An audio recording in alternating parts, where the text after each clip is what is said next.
और 2.5 सालों में अगर हम सरकार से ही पूछें कि उनको क्या तब्दीली जम्मू कश्मीर के अंदर नज़र आ रही है इन 2.5 सालों में, तो शायद उनके लिए भी जवाब देना इस बात का मुश्किल हो जाए।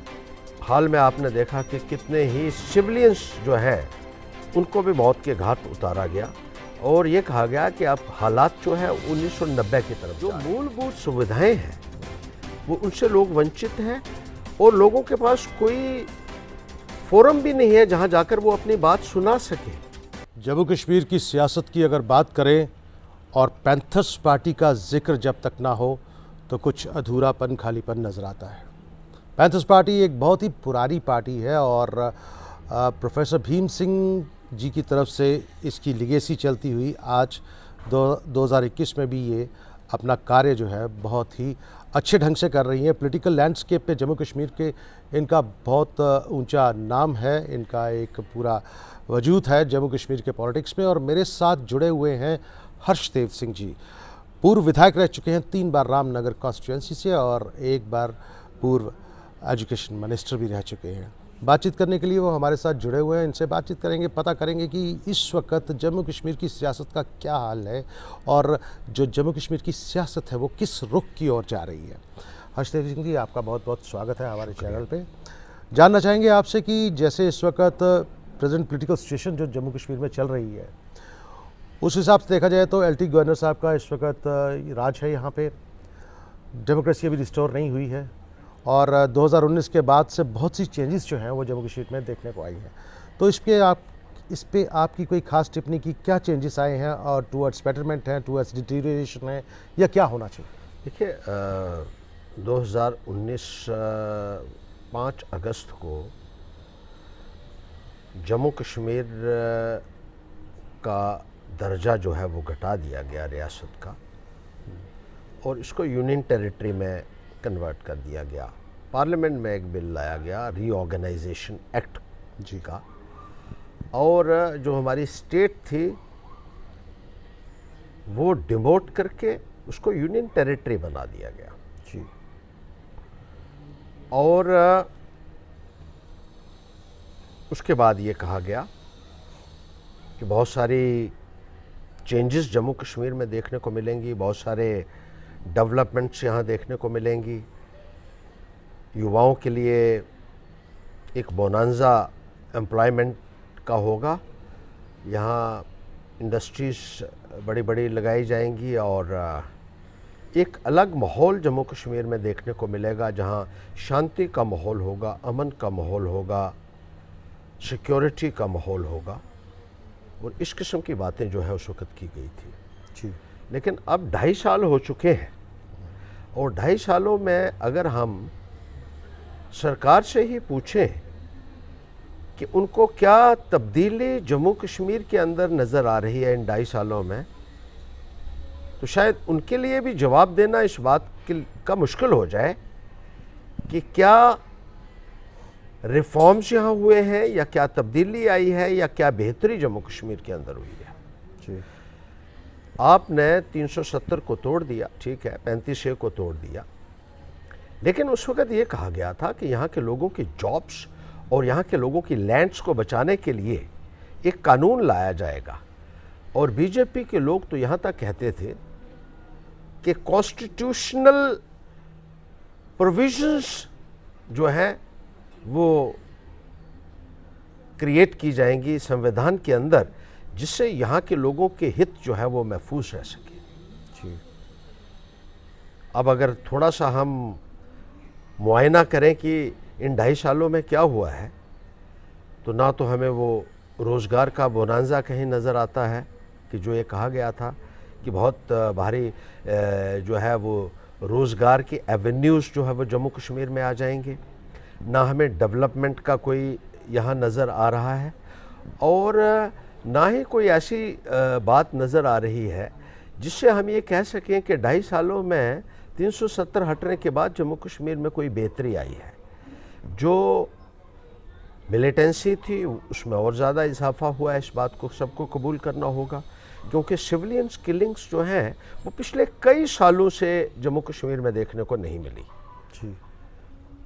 लेकिन हाल में आपने देखा कि कितने ही सिविलियंस जो है उनको भी मौत के घाट उतारा गया और ये कहा गया कि अब हालात जो है 1990 की तरफ जा रही हैं।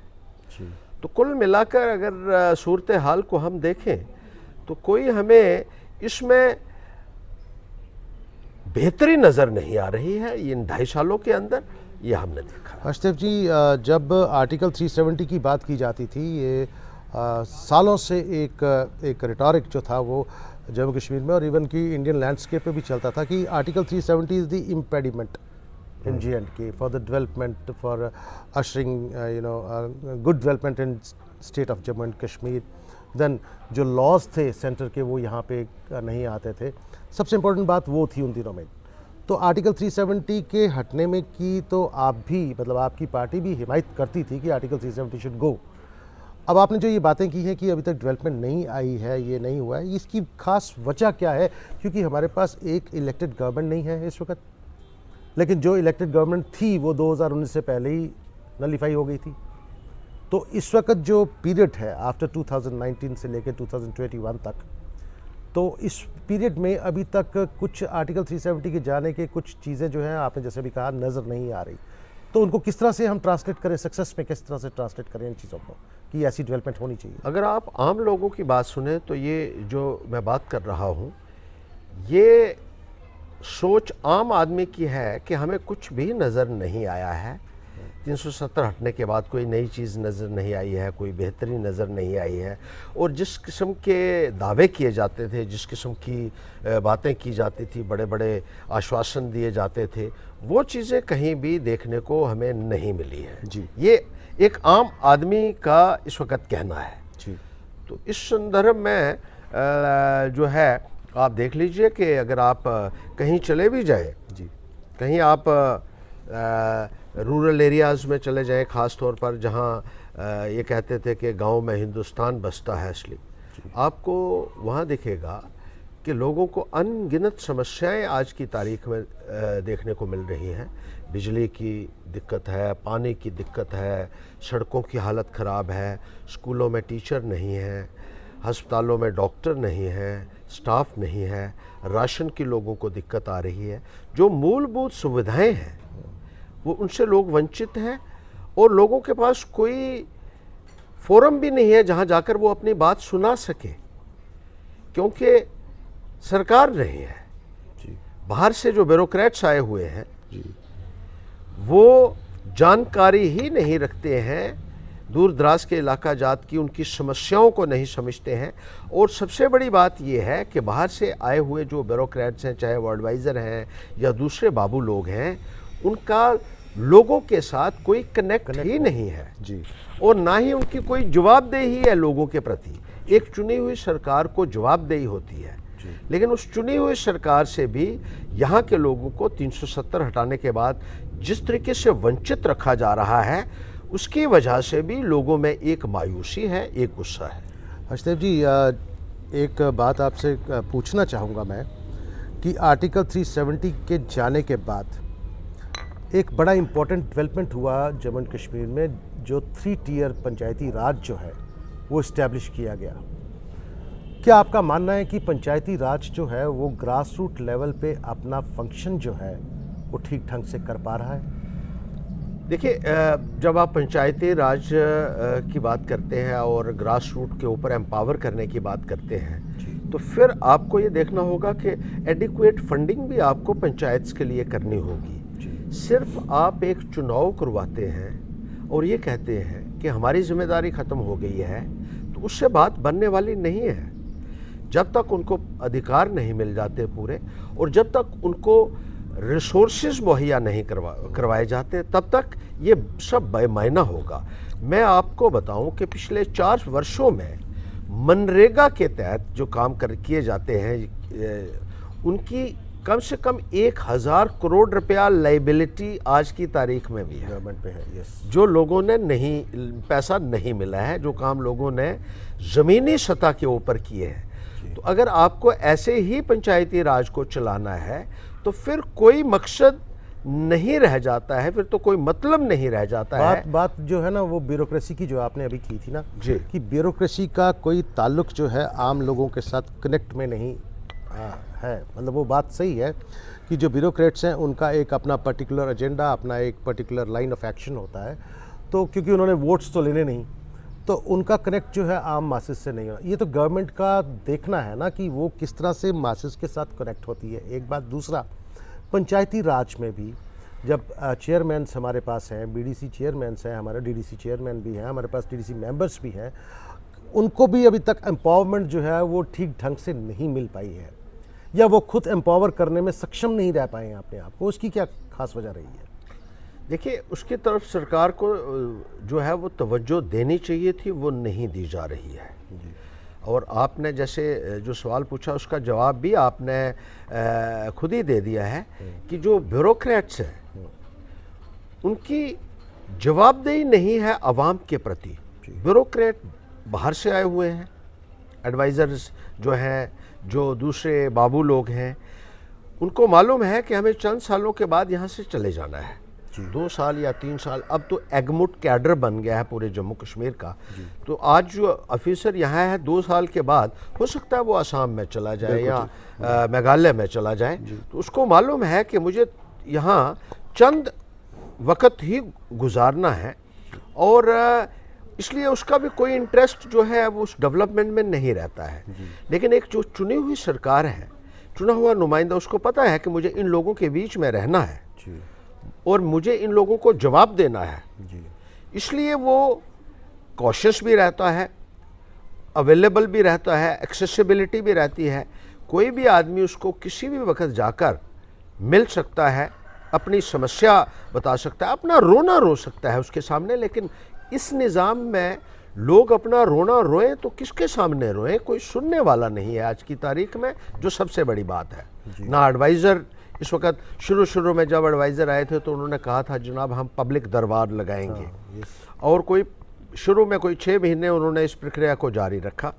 उसके बाद कहा जनाब अब 2019 में तो कोरोना आ गया, 20 में कोरोना, 21 में कोरोना आ गया, तो किसी न किसी बहाने से वो मीटिंग्स भी जो है वो टाल दी गई, और लोगों का डिस्कनेक्ट हो गया है एडमिनिस्ट्रेशन के साथ पूरा। आप देखेंगे दफ्तरों में भी लोगों की सुनवाई नहीं होती है, और जो बेसिक लोगों की समस्याएं हैं, जो बुनियादी समस्याएं लोगों की है, उनको आज की तारीख में सुनने वाला कोई नहीं। आप विक्रम जी, मैं आपको हैरानगी होगी कि गांव में जब हम जाते हैं तो वहाँ अक्सर हम देखते हैं कि लोग बारिश में अपने बर्तन बाहर रखते रहे कि ये बारिश के पानी से भरेंगे और वो पानी हम पिएंगे, और सरकार नारे दे रही है जल जीवन मिशन हो गया, सबको पानी हो गया, घर घर में नल का, घर घर में बिजली की बात करते हैं। और अगर आप वहाँ जाओ तो आप देखोगे कि दूर दराज के इलाका जात में बिजली की क्या हालत है।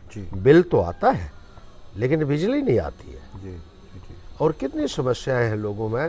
कहीं अगर डिस्पेंसरी बनी हुई है तो वहाँ कंपाउंडर नहीं है, कोई स्टाफ नहीं है, और लोग ये चीज़ें जो हैं अब तो लोगों ने कहीं किसी से कहना भी बंद कर दिया है, क्योंकि लोग ये मानते हैं कि कोई सुनने वाला ही जब नहीं है तो हालात से समझौता ही कर लो।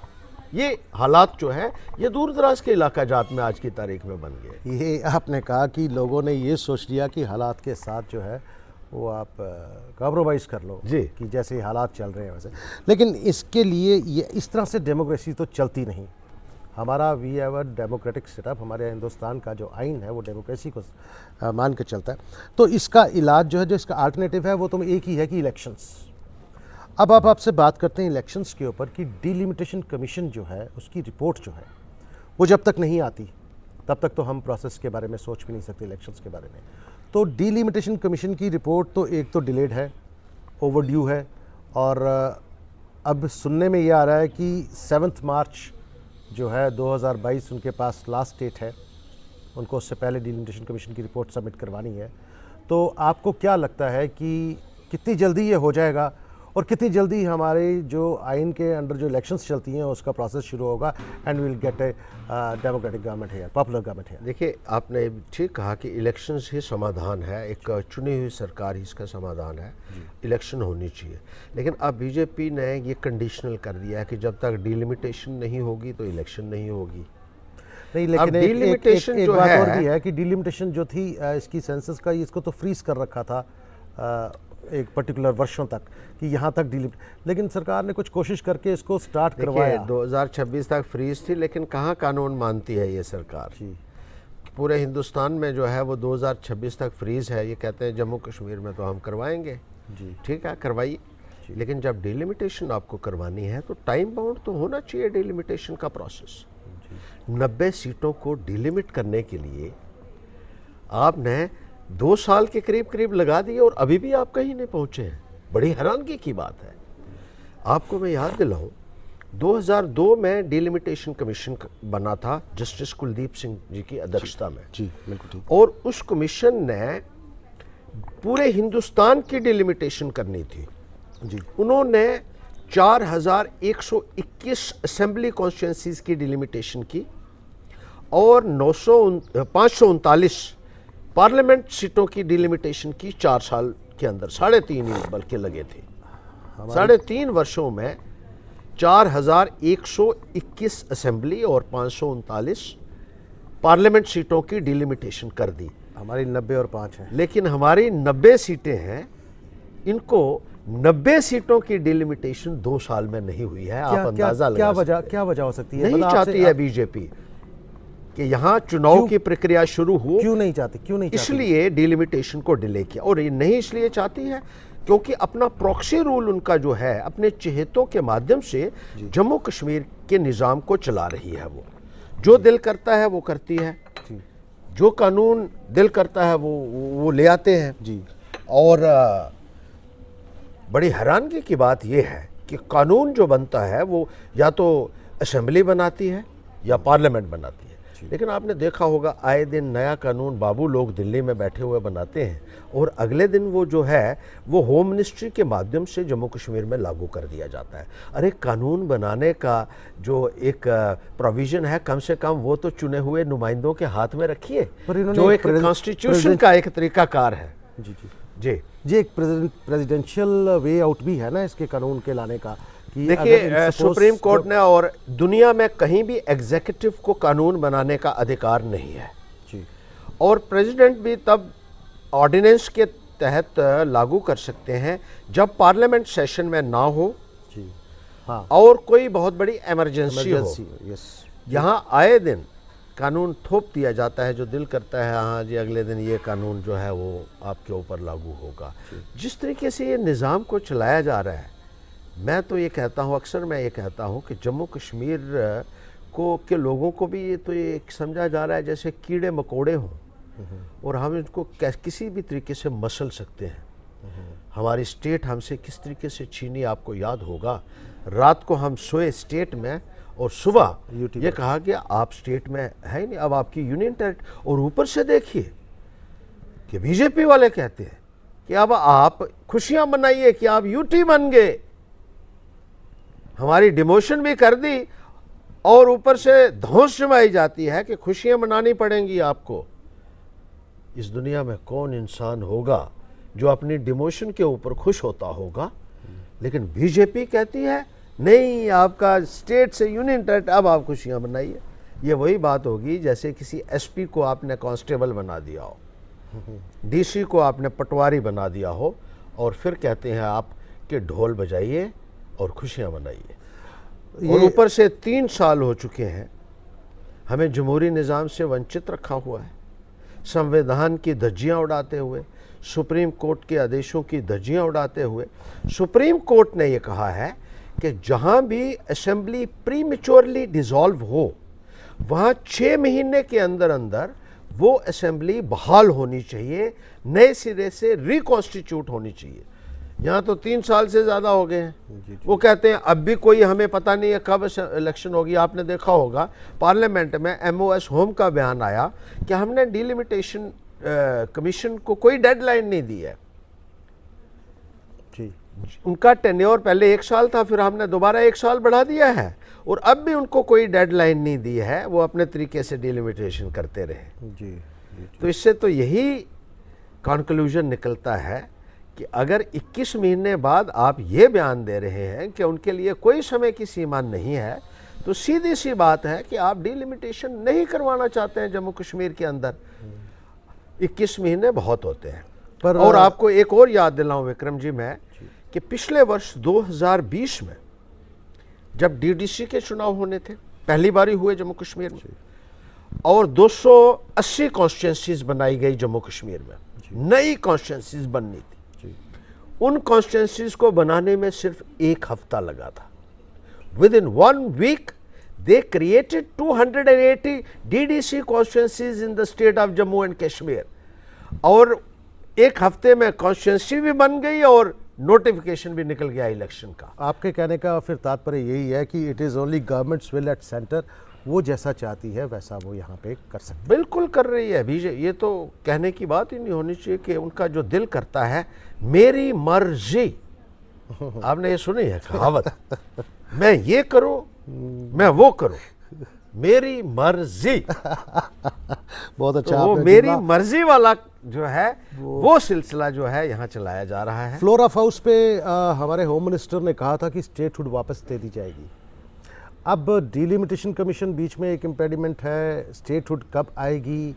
आपकी भी डिमांड है, ठीक है, बाकी कुछ पार्टीज़ हैं उनकी डिमांड भी है। तो मैं ये कहता हूँ विक्रम जी कि जैसे आपने कहा, वो कहते हैं कि पहले डिलिमिटेशन का और स्टेटहुड का क्या संबंध है, पहले अमित शाह जी मुझे बताएं। और इलेक्शन का और स्टेटहुड का क्या रिलेशन है?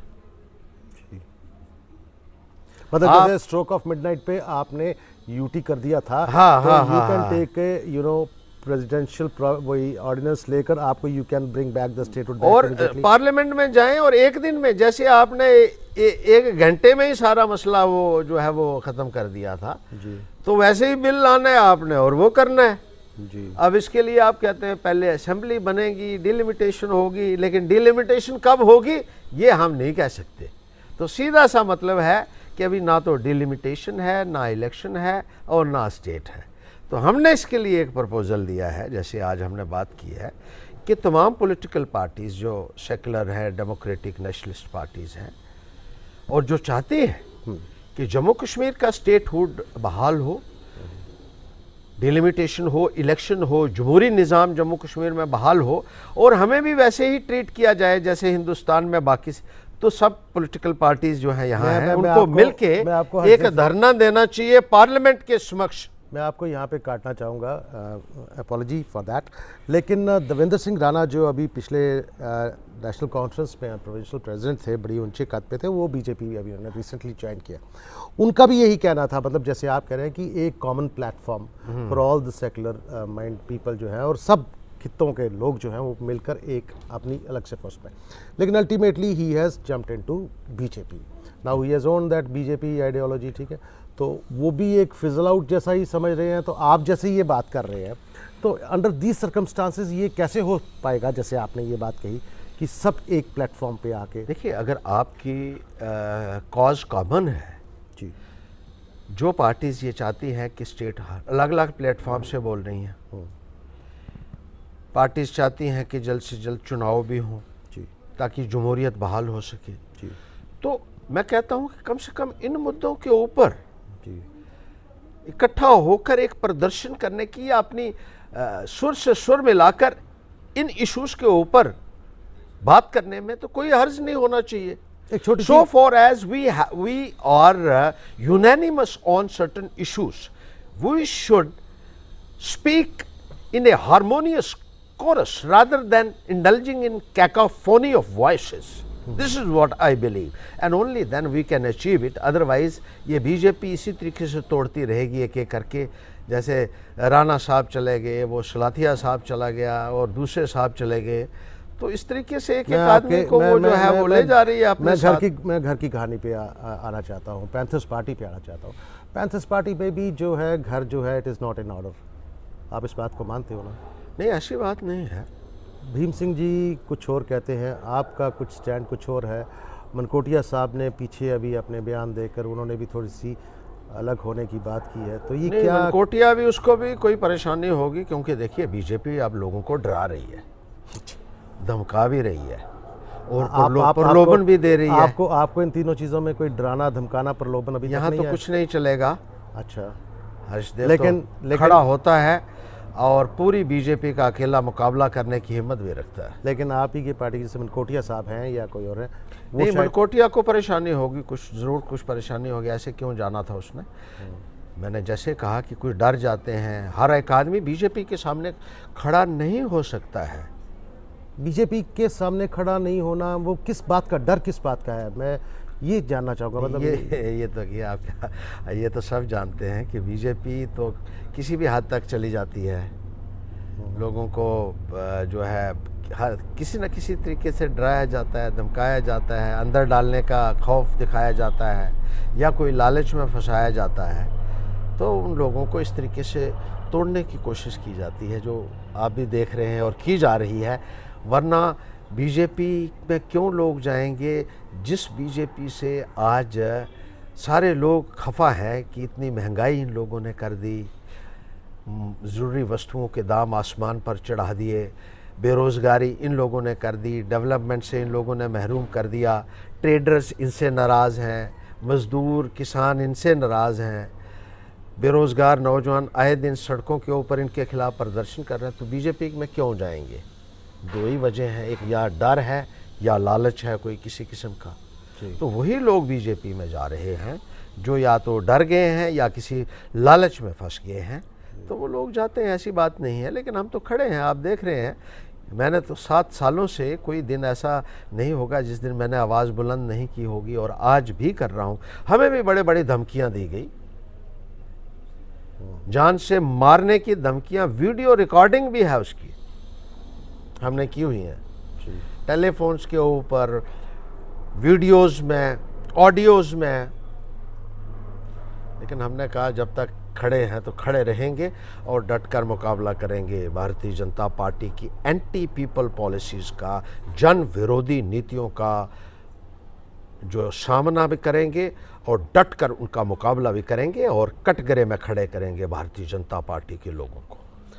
हर्षदेव सिंह जी का कहना आपने सुन लिया। उन्होंने कहा कि साम दाम दंड भेद जो है वो सब कुछ भारतीय जनता पार्टी के इन्होंने हिस्से में डाला है कि डराना, धमकाना या लालच देना पार्टी का काम है। इस तरह से वो लीडर्स जो हैं उनके पास जा रहे हैं। लेकिन हर्षदेव सिंह का और उनका मानना भी है कि मनकोटिया की भी कोई ऐसी ही ज़रूरत रही होगी कि जिसकी वजह से वो वहाँ जाने को तैयार है, बैठे हुए हैं।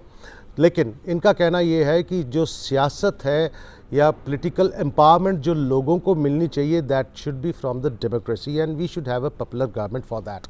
और इनका मानना है, और डिलिमिटेशन कमीशन की बात की इन्होंने, साथ में इलेक्शंस की बात की, और उन्होंने इस पर तंज भी कसा है कि डिलिमिटेशन कब होगी, इलेक्शंस कब होंगी, और जो प्रॉक्सी जो इन्होंने बात की है, भारतीय जनता पार्टी का जो रूल J&K में चल रहा है उसके बारे में इन्होंने कहा कि इसके सब चलते हुए इनको ज़रूरत भी नहीं होगी कि इलेक्शंस करवाने की कोई ज़रूरत है या नहीं है। तो इस सब चीज़ों में चलते हुए हर्षदेव सिंह जी पैंथर्स पार्टी का झंडा ऊपर खड़ा किए अड़िग खड़े हैं। और हम देखेंगे कि आने वाले वक्तों में इन्होंने जैसे कहा कि कटघरे में खड़े करेंगे बीजेपी को उनकी एंटी पीपल पॉलिसीज़ को लेकर। वो वक्त अगर कितनी जल्दी आता है, क्या होता है इन बिटवीन, किस तरह से पॉलिटिकल डेवलपमेंट्स हमारे जम्मू कश्मीर में चलती हैं, ये हम पे वॉच रखेंगे। हर्षदेव सिंह जी, आपका बहुत बहुत शुक्रिया हमारे से बात करने के लिए। Thank you.